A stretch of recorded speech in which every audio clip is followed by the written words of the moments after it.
Hey everybody, my name is Matt with We're in the Rockies. Behind me is the Great Salt Lake, one of the most unique lakes and areas in the entire United States. And I actually get a lot of questions from people who are visiting Utah saying, what is there to do at the Great Salt Lake? Can you go swimming? Can you go boating? What can you do there? And the funny thing is as locals, we don't always explore our own areas. So today I'm out with my family and we are exploring the Great Salt Lake, and I'm going to give you 10 things that you can do if you visit the Great Salt Lake, or if you're visiting Salt Lake City, you can make a little side trip to do some of these things at the Great Salt Lake. So the first thing to do is visit the visitor center. They actually have a little visitor center. It's not fancy at all. It's just a small little building, but nice bathrooms in there actually. And then they have a pretty nice little movie that tells you all about the history of the Great Salt Lake, which has quite a long, interesting history actually. You can see some really interesting displays in there of brine shrimp that live in the lake and some of the salt that they've pulled out of the lake and stuff like that. So that would be your first stop, of course, is to do the visitor center. Okay, the second thing that you can do here is to do an audio tour. So if you're the type of person that likes to learn about the area that you're visiting and you want to listen to it, I hope you are, because I'm one who makes many audio tours. So that's the type of thing I really enjoy, is listening to these audio tours as I'm going around. And they have a little free audio tour that you can listen to while you visit the Great Salt Lake. Okay, the third thing to do is a boat tour. So we booked ourselves a little scenic cruise of the Great Salt Lake. It was a 1-hour cruise and they just took us out into the water right here basically. Now the Great Salt Lake is massive. It's 70 miles long. And so, you cannot see the end of the lake from here. It goes way up north, and right now we're located on the south end here. And so they just take you out into the lake, and they actually let you jump in the water if you want to. Oh, it is so salty, you can feel it. Now the Great Salt Lake is so salty, it's like 10 or 15 times saltier than ocean water. I think the ocean water, what did he say, is, by the way, my sister Heather's behind the camera here. Hello. I think he said the ocean water is 3% salt. Great Salt Lake is around 20% salt, which is crazy. So they say you cannot, well, I guess you could drown, but you are gonna float. You can't sink in the water. Now, I would like to challenge that someday because I sink in everything. But they say you can't sink in the water. So some people on our boat tour jumped in the water. And the other thing is, because it's so salty, it's gonna get in any sort of cuts you have. And so the kids that were with us, they got some salt in their cuts and they got really wigged out by the salt water there, and they were crying pretty good. It was quite a scene, but that's something you could do. Now the boat tour was really fun. The boat captain was really interesting and told us a lot of stories about the Salt Lake and some of the buildings that they have around here and stuff like that. So, and it was pretty interesting to be out on the water. Okay, so the next thing to do is to actually swim or float in the Great Salt Lake. So you can see people behind me here on the beach out there swimming and floating around. Now the water is murky and salty and kind of smelly, but you can come out here and experience the Great Salt Lake if you want to. Now the water level is super low right now. The whole west is in a big drought, so the water levels are super low. But when the water levels were higher in the good old days, this was actually quite a place to come and party, and people would come out here swimming all the time. So, if this is your thing, you want to experience what it's like to be in a salty body of water, you can come out and float around if you want. Okay, the next thing to do is to visit Antelope Island, which is behind me here, that big island out there. Now you can't get to it from here where we are on the south end, but there is a road that heads out to the island, and we have been there a few times. That is actually a state park, and it's a really nice little area. They have a herd of bison there, that's 500 bison, and every fall they have a bison roundup. So if you head out there, there's some roads you can drive around on and you can see the bison. I have done a horseback ride up to the top of those peaks there. You can do hikes. We've flown kites out there before.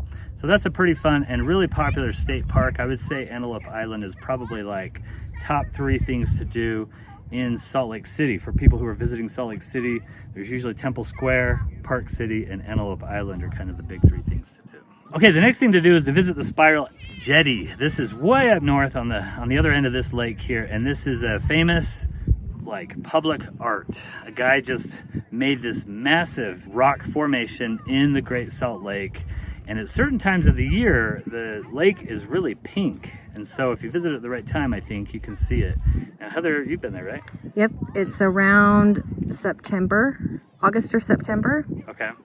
and it will turn pretty pink. Like and there's a lot of photographers up there taking pictures. You can get in it, and if it's windy enough on that day, it will look like it's snow. It kind of gets fluffy and turn into snow-like, and you can play in it. And of course, don't put it in your face, in your eyes, your mouth. Yeah, don't. You'll be crying like the kids on our boat tour. Yep. But it's super picturesque. People go out there at sunset, and you can play in it. It's super fun and very pretty. And you can walk on the rock formation, right, out to the spiral jetty. So right now, the spiral jetty is not covered with water, as you said. But you can walk out there, way past the spiral jetty to the water. And on the way is the Golden Spike National Historic Site. So a lot of people will go do those two things together, I believe. Yep, that's what we did. So you do the three. You do the trains, the spiral jetty, the rocket garden. The rocket garden at Northrop Grumman. Yep. Yeah, those three are all out there by each other. Along with the Great Salt Lake with the pink.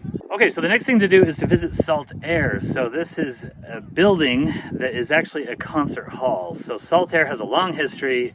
In fact, there used to be many resorts all along the Great Salt Lake. Saltair was one of them. And again, people would come here. They had dance halls and they had places they could swim, and like these were big resorts, kind of lake resorts. It seems strange to even think about lake resorts right now in the Great Salt Lake. It's so low and salty and all that. But Saltair, they still have a building there, and they still do concerts there, and you can visit the building and go to a concert if you want to. Okay, the next thing to do is to see the brine shrimp. So the Great Salt Lake is known for its brine shrimp. These are just tiny little shrimp that are everywhere in that lake, and they actually harvest the shrimp and sell them off. It's like a $87 million a year industry or something like that, I think he said. And so it is kind of weird though. You look in the water and they're just everywhere, these little shrimp. And then up on top of the water, just hovering over the water, is brine flies. And so again, this isn't your idea of paradise here, the Great Salt Lake, but it is kind of an interesting, unique thing that Utah has. Okay, the next thing to do is to visit the bird reserves. So the Great Salt Lake is actually a very good bird reserve because it's so flat. There's a lot of kind of wetlands surrounding the area.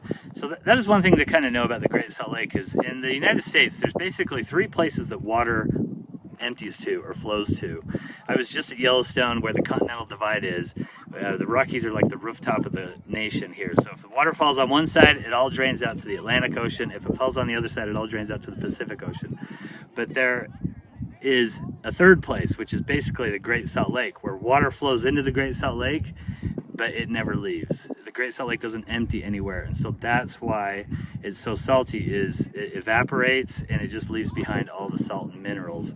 It doesn't drain anywhere. So that actually creates some pretty good bird refuges, and there are some really interesting ones around the Great Salt Lake that you can go check out. Okay, the next thing that you can do is to do the Junior Ranger program. So they actually have a little Junior Ranger program here. So if you've got the little ones, go to the visitor center and ask for a Junior Ranger booklet from the ranger or from the visitor center in there. Okay, and then the final thing to do is to take home a chunk of salt. So in the visitor center, they sell these chunks of salt, different sizes. Some of them are called snowballs and they're real round. And so you can buy these chunks of salt, or if you really know where to go, you can actually go out into the lake. It's quite a drive to get there, and you have to kind of walk out into the lake and take a pickaxe and chunk off some salt chunks if you want to. But you can actually take home some salt as a little memorabilia from your visit to Utah and the Great Salt Lake. Okay, I hope you enjoyed this little unique slice of life in Utah here at the Great Salt Lake. Thank you for watching, and until next time, go west, young traveler.